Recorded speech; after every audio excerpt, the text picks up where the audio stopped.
நாளிலும் தேவன் நம்மோடு கூட பேசுகிற வார்த்தை என்னவென்றால் யோவான் எழுதின சுவிசேஷம் 10 அதிகாரம் 11 நானே நல்ல மேய்ப்பன் ஆடுகளுக்காக தன் ஜீவனை கொடுக்கிறான். ஹல்லேலூயா. பிரியமானவர்களே, நிச்சயமாகவே ஒரு நல்ல மேய்ப்பன் என்பவன் தன்னுடைய ஆடுகளின் தேவைகளை புரிந்து கொள்கிறவன் தான் நல்ல மேய்ப்பன்.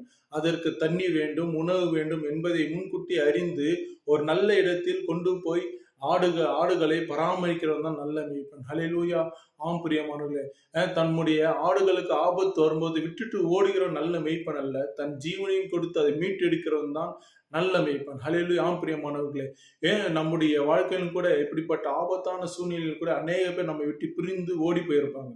நம்முடைய பெற்றோர்கள், நம்முடைய நண்பர்கள், நம்முடைய உறவினர்கள் நிச்சயமாக இவன் நம்ம எல்லா சூழ்நிலையிலும் பாதுகாப்பான், இவன் நமக்கு உதவி செய்வான் என்று சொல்லி நீங்க யோசிச்சு இருக்கலாம். அவர்கள் கூட அவங்களுடைய ஆபத்தான நேரத்தை விட்டுட்டு ஓடுவாங்க. ஆனா ஆண்டவர் சொல்ல, நானே நல்ல மேய்ப்பன் என்று தெளிவாக வசனம் சொல்கிறது. யார் அந்த